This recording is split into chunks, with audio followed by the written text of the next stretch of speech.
It's Christmas.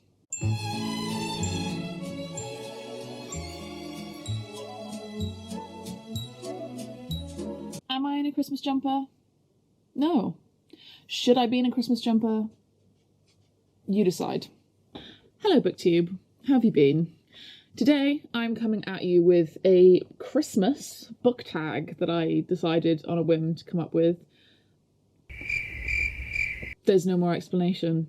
That's it. That's the video. So this book tag is based on the 12 Days of Christmas song slash poem. I don't know if it was a poem before. May have made that up. I have not done any research for this. But it's based on that. So, you know, the partridge in a pear tree, two turtle doves, etc, etc, etc. So I've created a prompt for each of those numbers. And I've picked out a book that corresponds to that prompt. Some of them are actually quite hard, and I made it hard for myself for no reason. But what's new, you know? Let's just dive right in. So the first prompt is for the partridge in a pear tree, and that is to pick out a standalone that you think... So the first prompt is for the partridge in a pear tree, and that is to pick out a standalone that you think didn't need a sequel, but you would have liked one anyway. So for this, I have chosen The Seven Deaths of Evelyn Hardcastle. This is my cute little, is it Waterstones? Yeah, I think this is Waterstones' version. I'm actually really gutted that I don't have a hardback version of this because it is one of my favourite books of all time. It was my top book of, I want to say 2018 or 2019. So this is a standalone murder mystery which has sort of like a Groundhog Day twist, but also body hopping. It's set in sort of a typical Agatha Christie type setting, time period, as well as the actual like place they're at. It's in like set in like a mansion with like a rich family, and essentially the main character wakes up in a body that they know is not theirs, and they go through the whole day, and Evelyn Hardcastle dies at the end of the evening. But then the next day they wake up and the day has restarted and they are in a different person's body. So they are sort of piecing together clues from body hopping and really reliving the day over and over, and they have to figure out who killed Evelyn Hardcastle. Basically, that is the premise of the book. This is Stuart Turton's debut. It's still my favourite book that he's written. I love his other ones, which are also murder mysteries that have different twists as well, and in very different ways. But this one has always been my favourite. And because of the way this world is set up, and the sci-fi elements, you know, with the Groundhog Day and the body hopping and certain things that happen at the end and certain discoveries, I would love a book either set in the same world or a sequel, maybe. It's not set up at all to have a sequel. It is a standalone very much, but I really wouldn't mind it. I really wouldn't mind it if he went back to this world and did maybe even something else within this world and its rules, or even carried on with a character from this book. I wouldn't mind it. I'm just saying, I wouldn't mind it. The second prompt is two turtle doves. So of course I had to go for a pairing for this one. So the prompt for this is pick a pairing, romantic or otherwise, that really just hit you in the feels. For this one, I had to pick none other than The Ember in the Ashes, or An Ember in the Ashes. So Liar and Elias in this series, barely anything happens with them. It's such a slow burn. They will, they won't, they can't be together, they can be together. And the build-up is so electric. I haven't even finished the final book in this series yet, and I already know that they are top of my list for top couples this year, any year, every year. Let me tell you something. Let me tell you something. All right. Let me tell you something. Let me tell you something. The next prompt is for a book that has a really lush and detailed setting, because I thought with the three hens, they're probably fat and have really nice feathers.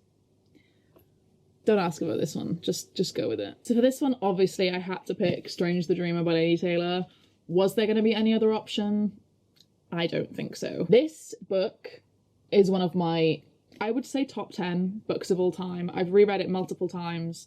I would actually really love to reread it, tab, highlight. I mean, I say that about so many books, and I probably never will, but this one in particular has such lush, detailed writing. Literally, what the prompt is. Like, if there was anything that was exactly personifying this prompt, it would be Strange the Dreamer. The way that the setting is written is so... it's just so well done, and the prose is unlike anything I've written. I mean, yeah, it is unlike anything I've written. It's unlike anything I've ever read. In particular, in the parts that are inside dreams, obviously I don't want to spoil too much, but particularly the parts that are inside dreams in this are so... it genuinely makes you feel like you're there and you want to be there. It is incredible. And if you haven't read Strange the Dreamer yet, and number 2, please. Just please. Please. It's Christmas coming up. Ask for it for Christmas, please. These are the original Illumicrate editions, which are literally, you can't even see it on camera, but they're kind of sparkly. They're kind of ugly, I'm not gonna lie. This was back when literally there's nothing under there. Like, back when Illumicrate and book boxes in general didn't have like huge specs, you know. I do also have a version up here which is from America. I don't remember what crate it is. Don't remember though, but it's very nice, and I spent a lot of money on it and getting it here.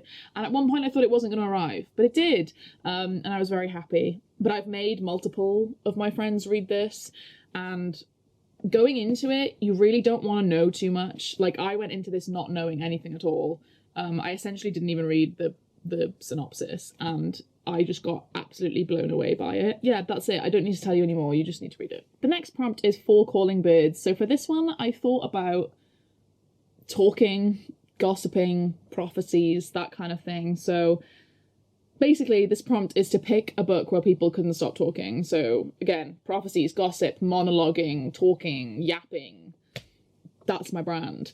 And for this one, I chose Assassin's Apprentice by Robin Hobb. The reason I chose this is not only because there's a prophecy in this one, and these books in particular, this one just looks so easy to read and so short, but they get astronomically longer immediately after this one. The second book in this is like twice the size, and then it feels like the third one is twice the size of that again. And then from there on, from the Ship of Magic onwards, like, they're just long. They're like 700 plus pages. So for me, that also fit the prompt in the way of like, damn, this bitch be yapping about so much. But I love Robin Hobb. I really, really need to finish the Ship of Magic trilogy. Can't remember what it's called. Live Ship Traders trilogy. If you don't know what Assassin's Apprentice is about our main character, Fitzchivalry. I think I've forgotten because it's been so long. I'm pretty sure he's just a bastard. I don't think his parents are both dead. I'm pretty sure his dad's still alive. He's a bastard of the noble house of... I don't know. This is so bad. I really should look up the synopsis.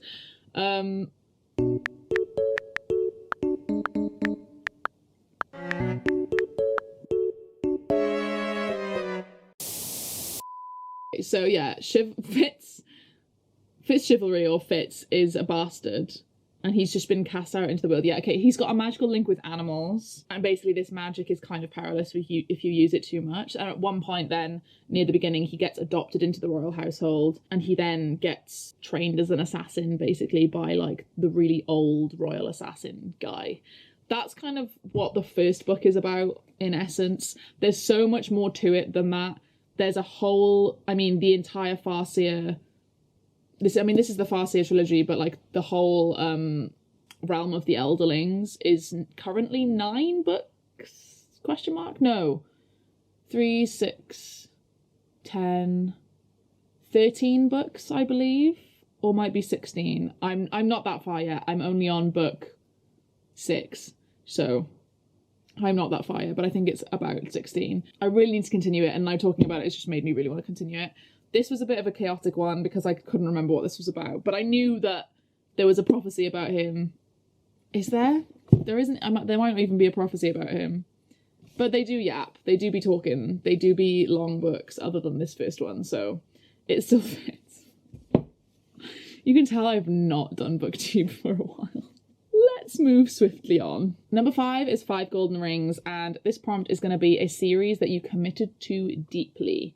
Whether you regret it or not, you are committed to it now, and there is no turning back. For this one, once again, I did really only have one choice, and that was the Red Rising series by Pierce Brown.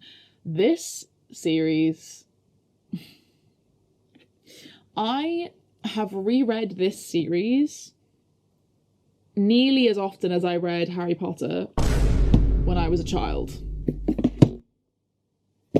Not the fracking. I reread the first trilogy a good 2 or 3 times before I read Iron Gold, which is this sequel trilogy, or it's not a trilogy anymore, it's a quartet, the sequel series. And then every time a new book has come out, I have reread every single book in the series. Did I have to do that? No, because I know exactly what happens in the first trilogy now, almost verbatim, by heart.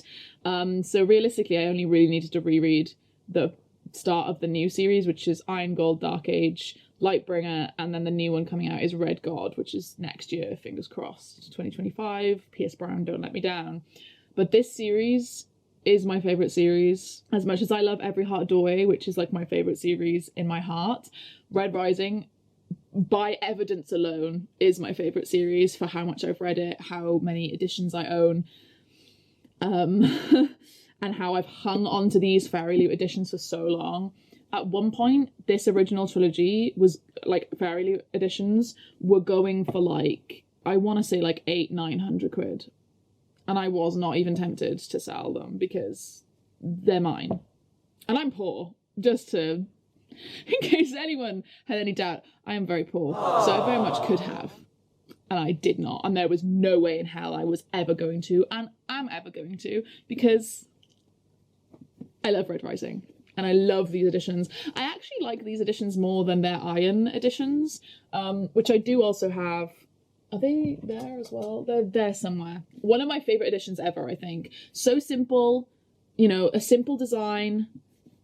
And then the spines of the 3, they do create a, like, scythe, but obviously only the end is there because it's just the end bit for this book. Genuinely one of my favourite designs a book has ever done. There's no dust jackets, which I'm not mad about, to be honest. The original dust jackets aren't that great, they're just quite plain. So I'm not mad about having these lovely foils face out.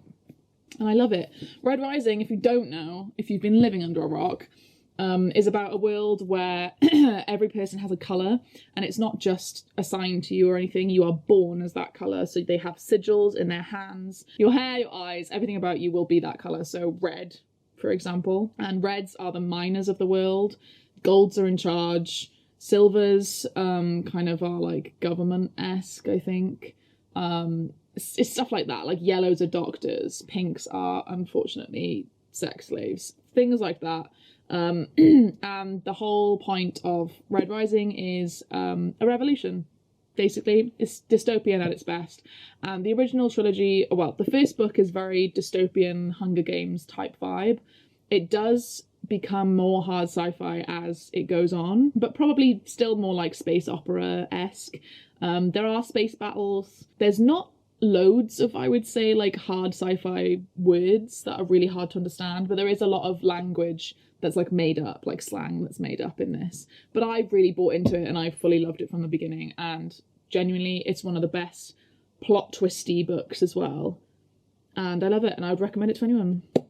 It's my favourite series. Number 6 is 6 Geese A-Laying. And for this one, I decided to go for a prompt that is where you pick a book where a character, a plot point or anything like that, really, like a plot twist, really cracked your heart in half. Like an egg that a goose lays. So for this one, I actually chose The Wicked King, and I haven't really talked loads about this series on my channel, I feel. I read the first 2 when they were already out, and I was waiting for Queen of Nothing to come out, which is the 3rd book, and I was really disappointed by Queen of Nothing. So I think it kind of just fell off for me in terms of excitement.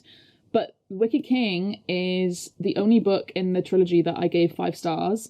The ending has such a good plot twist that I genuinely had like my jaw on the floor, mouth hanging open, absolutely devastated, and absolutely wanting the next book, like genuinely clawing at the walls, needing to read the next book, because like I actually couldn't even tell you the details of it right now, but the fact that when I like sort of came up with this prompt, I immediately thought of this book really says multitudes, I think. And unfortunately, The Queen of Nothing was quite disappointing as a finale and tying up that plot twist. But this book, honestly, I like to say I don't like YA, blah, blah, blah, blah, blah, but this one, even the first one is fine as well. The first one I gave 4 stars, this one's 5, and then Queen of Nothing I did give 3. But ASMR. So good. And genuinely, I would still recommend the series to anyone, even though I wasn't super keen on the 3rd book, because you might have a different opinion. But the first book is The Cruel Prince. For those of you who don't know, again, I feel like I have been picking quite obvious picks and popular books, but these were the first things that came to mind when I thought about it. And I do tend to just read a lot of fantasy and sci-fi, so I'm sorry if these are really obvious picks. This is my brain really, really squeaking. The cogs are turning in order to remember this and tell you. But basically, it's mainly about Jude, who's the main character, and they live in Feyland, and obviously they get bullied and everyone fucking hates them because Fey hate humans, blah, blah, blah. And it's essentially about her own story, getting her own back, getting revenge, becoming her own self, and the romance is between her and Cardan, who is basically her main bully. It's kind of like an enemies to lovers. And I would say this is probably one of the best depictions of enemies to lovers I've ever seen. I genuinely believe the hate at the beginning, and I genuinely believe the love at the end. And the journey along the way is just a wild ride. And the plot is not like the most inspired in terms of like, ooh, court politics in a YA, you know, it's kind of, in that way, it's like, yeah, okay. But the ending of this and the plot twists and betrayals and whatever the fuck else, messy shit happens, had me on the floor screaming. So would still recommend the series despite me not loving the last book. Number 7 is Seven Swans Are Swimming. And for this one, I thought about doing a prompt for a book that is so visually beautiful, it felt like you were floating through the story. And for this one, I have chosen A Psalm for the Wild Built by Becky Chambers. This is such a comfort book, not only in a cozy way, but also just in a heart, mind, body, and soul. Genuinely, if you read this, I feel like it will fill your cup in all of those areas. It's only a short little novella. It's got 2 books in the duology. When I first read this, I did highlight and tab. You keep asking why your work is not enough. And I don't know how to answer that, because it is enough to exist in the world and marvel at it. You don't need to justify that or earn it. You are allowed to just live. And that, I think, is all I need to say. I don't really want to spoil anything else. It's a very, very beautiful book, and I would highly recommend it. We're up to number 8, which is 8 Maids a Milking. Now don't get your head out the gutter. For this one, I did choose a cozy, comforting book that felt like a warm hug, or that you wanted, you know, a nap afterwards, like Milk and Cookies. This one, I have chosen The House in the Cerulean Sea by TJ Klune. My lighting is really not doing this cover any favours. The writing is really bright on here. This book was my favourite book of 2020? I think it was that year. I'm actually going to be rereading this very soon because I have not read the sequel yet, which is Somewhere Beyond the Sea. And I do want to reread this before I go into that one. This is my Illumicrate edition. I'm still between 2 minds whether to buy the Illumicrate edition of the sequel, because you had to buy it alongside In the Lives of Puppets, which is another of TJ Klune's books, and I'm still undecided whether I want to do that. But while I'm deciding, it might sell out, so who knows. This is probably one of my top 10 books of all time. I cried quite a lot reading it, and again, it's very similar to A Psalm for the Wild Built in terms of finding who you are as a person, finding out what you want to do with your life.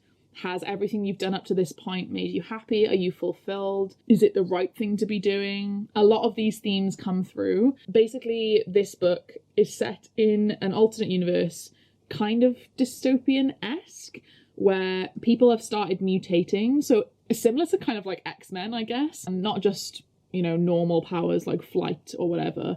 But this place, the House on the Cerulean Sea, is an orphanage where some of these kids can come to, but this one in particular is where the most dangerous kids have been put. And our main character, Linus, he works at like a bureau for protection of kids or something. The department in charge of magical youth. So he monitors the orphanages basically, and he gets sent on a mission to go and check on this one. And at first he starts out as a character who is very boring and follows all the rules, even though they may not be like morally correct. He just carries out his job and doesn't think twice about it. And then he visits this orphanage, and his growth kind of comes from there. He meets the kids there, he meets the person in charge, and I won't say any more, but it is very wholesome. It is incredible. It's so well written, and yeah, it makes my heart very full when I think about it. And I'm actually mad at myself for not rereading it yet so far. This is just such a warm hug in a book. I think everyone should read it, and I feel like I'm going to say that about every book, but it's so good. Number 9 is 9 Ladies Dancing, and for this prompt I've chosen a book that has a cast of characters who are chaotic, messy, and in general just lovable. And for this I actually chose a romance book. I chose The Paradise Problem by Christina Lauren. I only just read this for my romance vlog, which will be coming out soon, and I gave it 5 stars. Spoiler! Teaser, gave it 5 stars. I loved every single character in this book. I don't think I've liked like side characters in a romance ever. Like, I just don't see them as real characters. They can tend to be very flat or 2D. And in this one, the entire of the male character's family, so fucking funny. I mean, some of them are assholes, but the ones that he gets on with and that are nice are so chaotic. They're so loud, messy, and the fact that this is like at like a paradise destination wedding, so much mess happens, so much chaos. And I actually was really sad that this is like a standalone romance. I was really hoping that this could be turned into like one of those trilogy romances where we follow like a different person from the first book, because I didn't want to let go of these characters at the end, which I don't think I have ever had in a romance book before. Like, romances tend to be for me like read and done, one done, and I don't really tend to think about it again. Even when it's in a trilogy, like like Delilah Green or something, where there's further books, sometimes I don't really think about, who's going to be in the next book. But for this one, I really wanted it. I really, really wanted it. But this one only came out this year, so maybe we can ask Christina and Lauren if they can do it. Can we start a petition? Anyone? I would highly recommend this. I was really worried because I didn't really like The Unhoneymooners by them. So I was really worried I wouldn't like this one, and it blew me away. I just thought it was so funny. There's so many good references in it. The way they speak is so modern to this year. I don't know how well that will hold up in like a couple years time. So maybe get into it now. It was at my local library. This is a library book, so it's probably at yours too. Number 10 is 10 Lords a Leaping. So for this one, I have chosen a prompt for a character who leaps into danger, which leaves you questioning many of their life choices. For this one, I have chosen Amari from Amari and the Night Brothers. Now, in particular, she does this in the 3rd book, I think more than any of the other times, but in general, Amari tends to just absolutely do whatever the hell she wants without any regard for anyone else or what's going on. She tries to do the right thing, and unfortunately a lot of the time it ends up screwing up whatever's happening. But we love her anyway. Amari and the Night Brothers is one of the most, I think, popular middle grade series that has come out in the past couple of years. This year, the 3rd book coming out, it came out to little fanfare, which I was a little bit disappointed at and sad at. This one was such hype around it. We got a Waterstones edition, all of the above. Pretty sure the underneath is cool. Yeah, awesome. I really, really love this series. The 3rd book was not my favourite, but I'm still on board, and I'm still happy to support because I love Amari. Her brother goes missing, and then she gets is it a letter? Inviting her, she's invited for a trial at the Bureau of Supernatural Affairs. So she thinks this is her chance to go save him, basically. She wasn't aware her brother was a hero, but she just knows he's missing. So when she gets this invitation, she thinks basically perfect opportunity to investigate and try and help find him. Basically, this book has trials in it. which is why it's one of my favourites. It's a really, really good story. I really, really enjoy these characters in this world, and it's just a fun time, genuinely.